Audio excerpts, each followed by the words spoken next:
Alhambra Productions presents The Rights and Responsibilities of Marriage. السلام عليكم. أعوذ بالله من الشيطان الرجيم. بسم الله الرحمن الرحيم.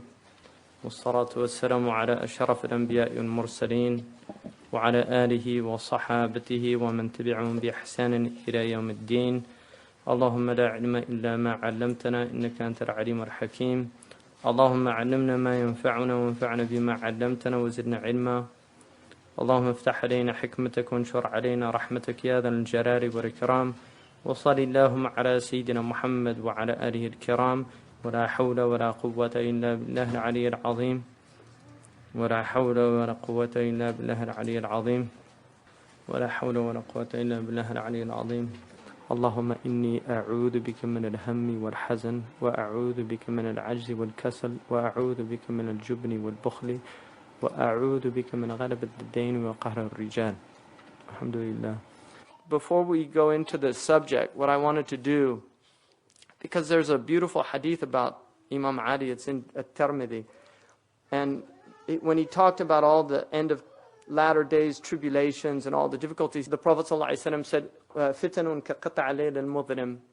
The tribulations would come like periods of a dark black night, one after another.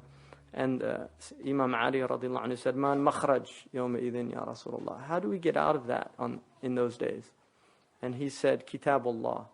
The way out is the Book of Allah, because that's really for us that is the explanation.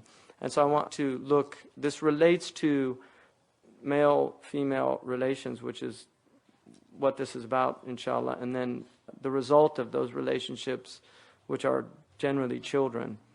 The chapter which is called Ar-Rum, Surah Ar-Rum. Generally, it's called Ar-Rum, and it refers to the Eastern Roman Empire.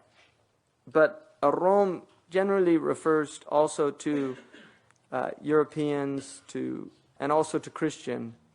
It begins like the Baqarah with Alif Lam Mim, and then it just mentions about the Romans, غُلِبَتِ الرُّوم, that the Romans have been defeated.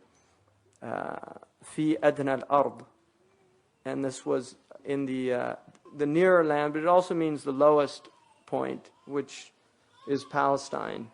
Palestine is the lowest point on the earth. Geographically, it literally is the lowest point on the earth, which is one of the meanings of that verse. And then it's remarked that within 10 years, Allah is the command in the former case and in the latter. In that day, believers will rejoice, which was also the victory that the Prophet ﷺ was given on the same day. So this is one of the ghaibiyat of the Quran. The victory that the Prophet ﷺ had on that day when he defeated the polytheists also occurred on the same day that the Romans regained the upper hand against the Persians. So the believers rejoiced, one, because the Quran was true for them, but also because the victory came on the same day.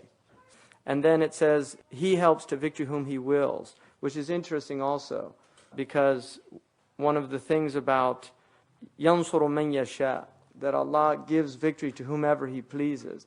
يَعِزُّ مَنْ يَشَاءُ وَيُذِلُّ مَنْ يَشَاءُ. He gives victory to whomever He pleases, and He abases whomever He pleases. And if you look historically in the Islamic history, there are many periods where the Muslims were defeated quite radically. And certainly the Tartar period is an incredible period. But after Genghis Khan comes down with his hordes and overwhelms the Muslims in Iraq and Persia and all those areas, Tamerlane, Timur Lenk, becomes Muslim. So by one generation, they become Muslim. And it's interesting because they actually revived Islam. They become revivers of Islam. So they conquered the Muslims, but then they actually become Muslims. And when they came in, nobody did what they did. Ibn Athir said, who was one of the great historians of Islam, from the beginning of time until the present day, there has never been a greater scourge on earth that there was of the Mughals. And he saw it. He saw what they did. But that was his opinion as a historian, that never in the history of human civilization had there been a worse scourge. I mean, they went in and massacred everybody. The Euphrates River ran black from ink because they dumped millions of books. I mean, a lot of the books of Islam disappeared during that time. Imam Malik had several books that are gone. He had a book on astronomy, Imam Malik. And then it says, it is a promise of Allah and Allah does not break His promise. وَعْدَ اللَّهِ لَا يُخْلِفَ اللَّهُ وَعْدَهُ وَلَكِنَّ أَكْثَرَ النَّاسِ لَا يَعْلَمُونَ, which is a really important motif in the Quran that occurs again and again.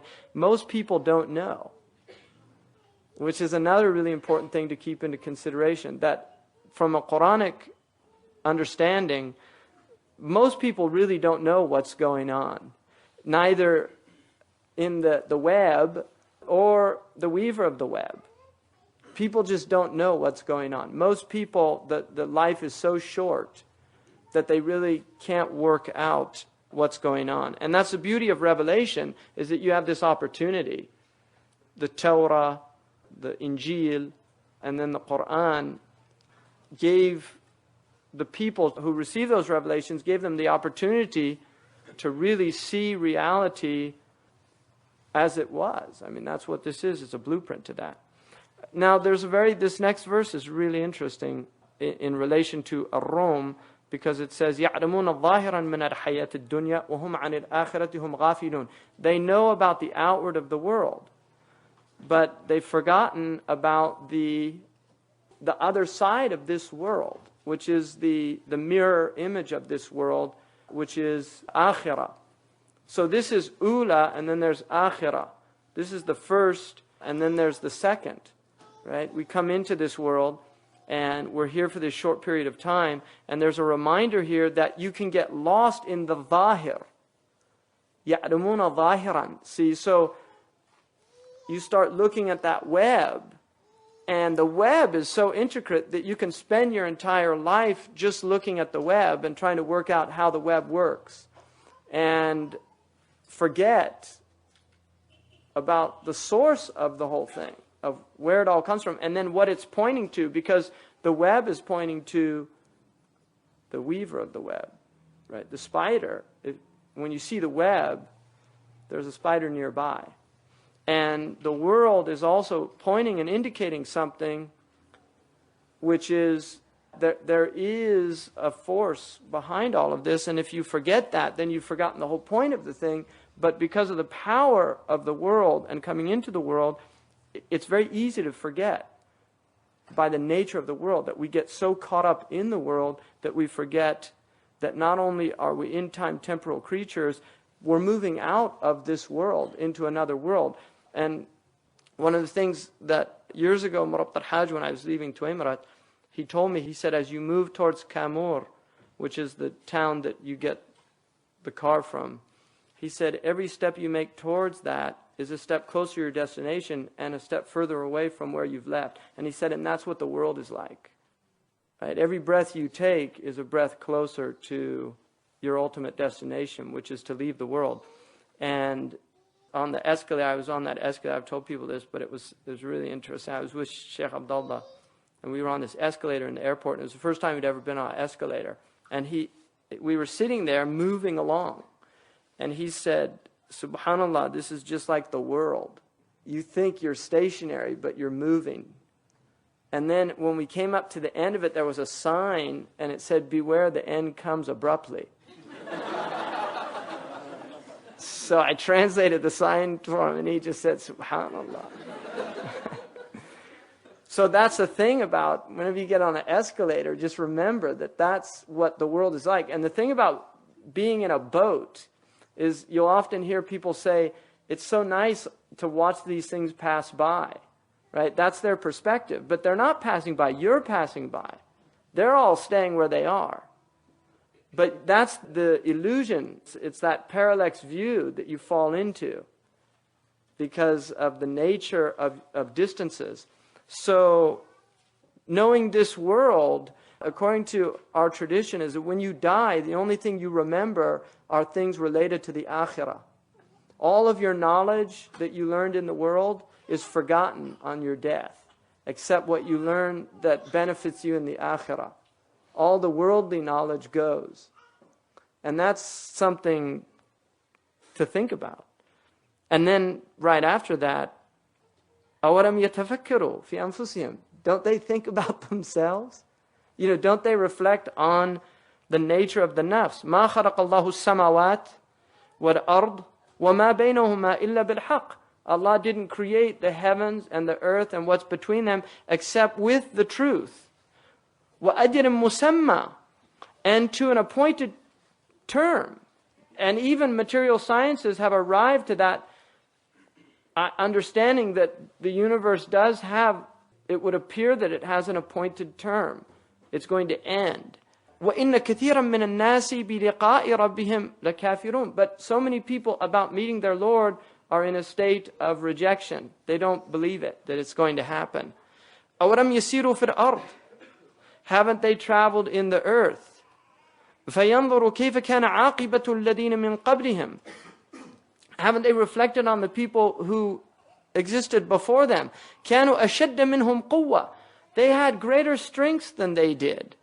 وَأَثَارُوا الْأَرْضَ وَعَمَرُوهَا أَكْثَرَ مِمَّا عَمَرُوهَا. They actually did things with the earth and cultivated the earth in ways that you haven't done. And I don't care what, all the buildings that modern man has made. Look at the pyramids. Look, because we don't even know what was going on there. People don't really know what the pyramid... look at these places around the world and reflect on this idea, and then look at the flimsiness of modern civilization, how easy it is to just disappear. Because, an atomic bomb could obviously destroy, but... So, this is the idea that the ancients, they did extraordinary things. وَجَاءَتْهُمْ رُسُلُهُمْ بِالْبَيِّنَاتِ. And these messengers came to them with all these clear signs. فَمَا كَانَ اللَّهُ لِيَظْلِمُهُمْ. So it was not Allah who was oppressing them. It wasn't Allah who was oppressing them. وَلَكِنْ كَانُوا أَنفُسُهُمْ يَظْلِمُونَ. But they oppressed themselves. And that's another important motif to remember in the Quran. There's this constant understanding that we oppress ourselves. And that there's things to learn in the world. And one of them is that when you point fingers outside of yourself, you're deflecting always from the real work. Because you cannot change what is outside yourself in the way that you can change what's inside yourself. ثُمَّ كَانَ عَاقِبَةَ الَّذِينَ أَسَاءُوا السُّوءَ. And then the affair of those who did these foul things, أَنْ كَذَّبُوا بِآيَاتِ اللَّهِ وَكَانُوا بِهَا يَسْتَهْزِئُونَ, that they denied the signs of God and then they made fun of them. And this is a really important thing in the Quran, istihza, the idea of making fun. None of the people that made fun of the Prophet became Muslim. Not one of them. They were called the mustahzi'un. Not one of them became Muslim. The people that mock and joke about any sacred thing, the Prophet never made fun of people's beliefs, ever. You'll find nowhere in the seerah where he made fun of anyone's belief. When he saw people that were worshiping idols, he felt compassion. He did not feel mockery or superiority. He really wanted those people to be free of the fetters of superstition. That this is not worthy of worship. And that's what La ilaha illallah means. There's nothing worthy of worship. That's the interpretation that the scholars give it. La ilaha, la ma'bud bihaqqin. There is nothing worshipped in truth other than Allah. There can be things worshipped, but they're not worshipped in truth. La ma'buda bihaqqin siwa Allah. There's nothing worshipped in truth except Allah subhanahu wa ta'ala. And so this idea of making fun of Allah's signs is really, really dangerous.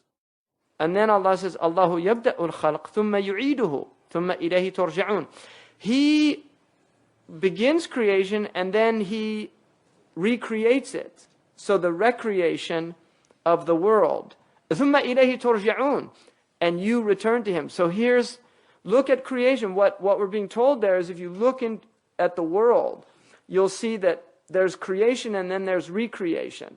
And what that should indicate to you, ulul albab, people who think about this is that you too have been created and you too will be recreated. So just like you see these hills not that long ago and they were all barren and now they're all green like they were last year.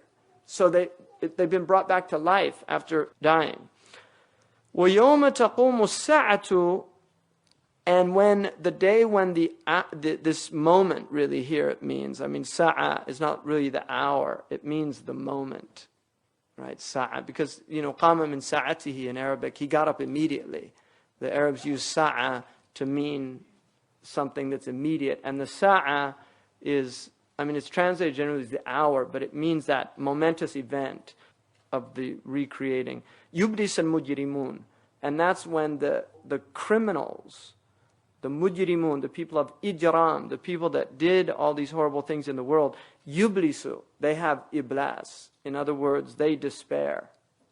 Because now it's suddenly all come home. وَلَمْ يَكُنْ لَهُمْ مِنْ شُرَكَائِهِمْ شُفَعَاء. And none of these things they associated with other than Allah, they won't intercede for them. وَكَانُوا بِشُرَكَائِهِمْ كَافِرِينَ. And then they will even disbelieve in all of these things they worshipped in this world. They disbelieve in them. Because they realize it's empty. It's one of the signs of the latter days is that money becomes so prevalent that nobody wants it. It's one of the signs of the latter days. And the Prophet ﷺ said people will actually hold money in their hand and they say, for this I killed people. I actually took life for this. And now it's meaningless. So it's about these mental formations, right? It's about how you're viewing the world. Because your attachment to it at any given moment does not mean that you're going to be attached to it at another moment. There's people that will cling on to life at any cost, but then if they get a terminal illness, they want to die. There's people that will actually ask other people to help them kill themselves. So attachment, the nature of that attachment is that at any given moment you can be attached. But it's not permanent because what you're attached to is not permanent. As long as you're attached to an impermanent thing, then your attachment by its nature is not permanent. And this is really important in relation to marriage, because that's one of the things about the nature of human relation is attachment. This idea of ta'alluq, that we become attached to the ephemeral. And especially the four things, because the Prophet ﷺ said, تُنْكِحَ الْمَرْأَةُ لِأَرْبَعَ. A woman is married for four things. He's speaking to the men. A woman is married because of four reasons. لِجَمَالِهَا وَلِمَالِهَا وَلِنَسَبِهَا أَوْ لِحَسَبِهَا وَلِدِينِهَا. For her beauty, for her wealth, for her lineage. And then he said, and for her deen, her relationship with Allah. And then he said, فَضْفَرْ بِذَاتِ الدِّينِ تَرِبَتْ يَدَاكَ. Fadfar means, dhafar in the Arabic language is really to achieve, to attain, but it has the idea of attaining something really valuable. The Arabs don't use it. He said, attain this woman of deen and may you have success. Because the thing about deen, those other three things are impermanent. They don't survive the world. Whereas deen, according to our understanding, it survives the world. So your wealth doesn't survive the world, your beauty doesn't survive the world, and your lineage doesn't survive the world, because when the nafkha happens, the Quran says, لا أنساب بينهم يومئذ. There's no lineage between them. Ibn Abbas was asked about that in relation to the Prophet's family, and he said that's in the first nafkha. In the second nafkha, then when the intercession happens, there is benefit in that, because people have intercession. And obviously the Prophet ﷺ is the first and foremost. And then it says, وَيَوْمَ تَقُمَ السَّاعَةُ يَوْمَئِذٍ يَتَفَرَّقُونَ. And the day when this momentous event occurs, on that day, they will be sundered. They will be dispersed into groups. There's no unity then. So the thing about the nature of this world is the group mentality, what Ibn Khaldun called the asabiyah. That every group has this idea of asabiyah, that I'm part of a people, and you hold on to that pride, the tribal mentality, which Islam really came to remove that idea of. It doesn't mean to reject the people, to reject the clan, but it means not to see the clan as your ultimate reality, because the clan is incidental to your true nature. The Ethiopian cannot change his color, and the leopard cannot change his spots, like the Bible says. Is that the outward, it's only incidental to you. And as long as you're in the world, that's part of your reality. But if you make that your ultimate, if you identify yourself by this outward form, then you're in a state of delusion. And that's why the Prophet ﷺ said that somebody asked him about asabiyya, and he said, it is to tu'inu qawmaka ala dhulm. It is to help your people do wrong. That's what's prohibited. In other words, it's not prohibited to help them do good. And it's also not prohibited to be concerned about your people first and foremost, because they're your people, and that's important. And Allah made that for a reason. So you should have a concern about your clan or your family. Al-aqrabun awla bin ma'ruf. Those closest to you have more right to your good than those in a distance. So there's nothing wrong with that. But the asabiyya is that when your clan overrides your principles. That's what is being condemned in Islam, is that tribalism. So that's all over. People will come even to their parents. Nafsi, nafsi. That's all over. So in this world, that plays a very important role. And you can see how, just in socioeconomic stratification in societies, how important, even in this culture, which might not be as severe as other cultures, because there's a kind of upward mobility, right? In some cultures, there's no upward mobility. You're stuck. In this culture, there's an upward mobility, but you can see that what you're born into, how much of an impact that's going to have on your success in the world. So to be born white in this country is an advantage, just by the mere fact that you were born with a different skin color. That's an advantage. So those things happen in this world, but in the next world, all of that has no relevancy. People are stripped of that reality. And they used it, those people that used it for wrong in this world, it's a grievous day, because they can't rectify those wrongs with it. They can't go to those, their shuraka. They can't go to all those people that they were manipulating, or their false idols, because that is an idol. I mean, the difference they say between the savage and the civilized is the savage, his idols are made of wood and stone, but the civilized, his idols are made of flesh and blood. The real difference is that the idols haven't changed. They're still idols, but it's just the form changes.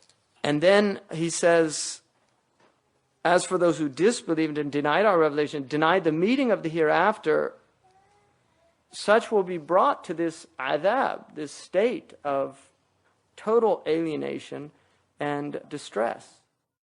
So then what happens is, فَسُبْحَانَ اللَّهِ حِينَ تُمْسُونَ وَحِينَ تُصْبِحُونَ. So glory to Allah, and subhana is nizzah. It is to declare the transcendence of your Lord over and above anything in creation.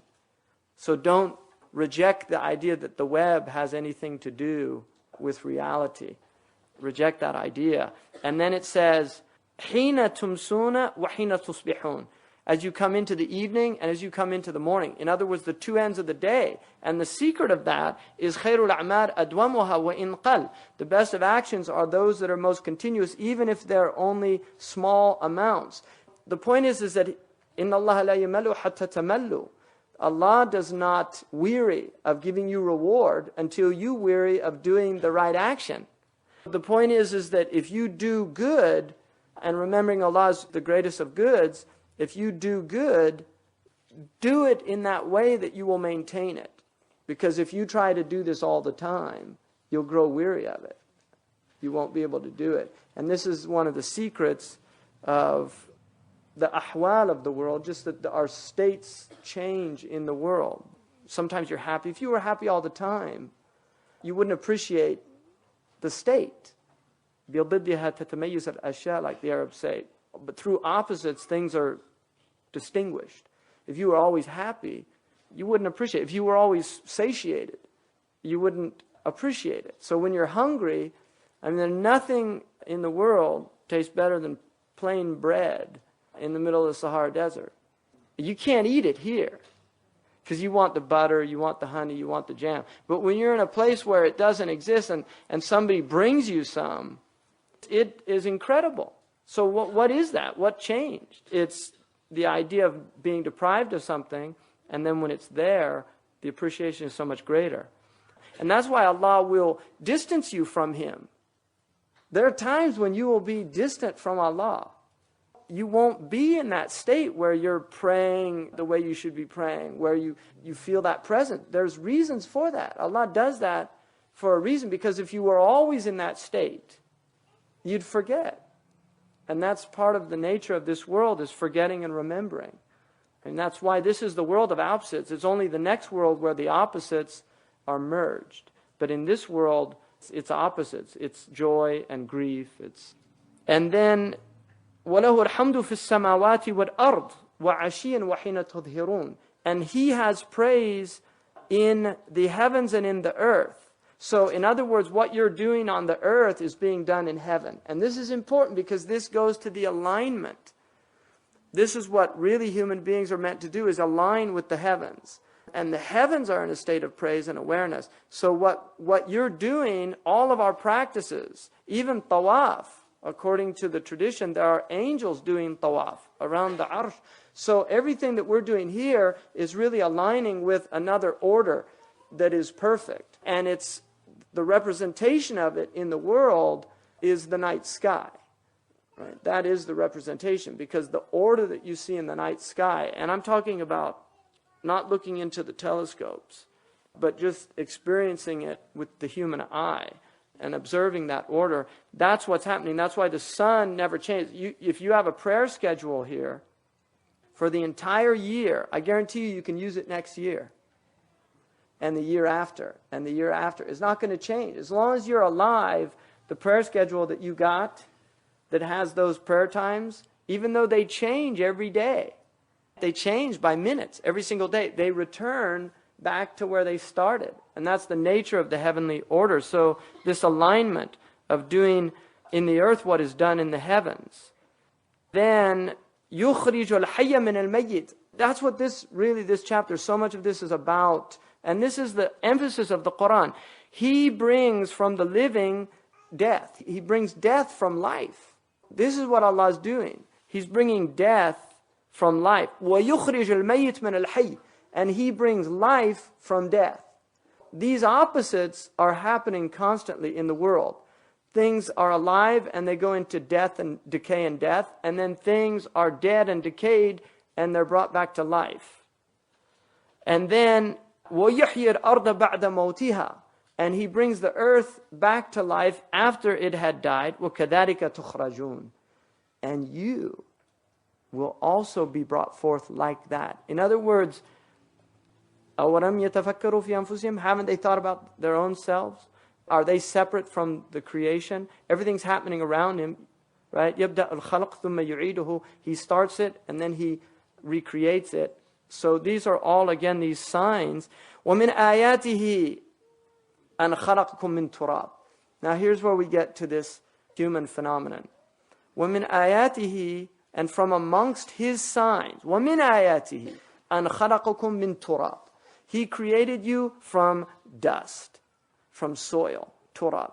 And Fakhruddin al-Razi, radiallahu anhu, what he says is, of all the things in the world, the thing that is furthest away from life is dust.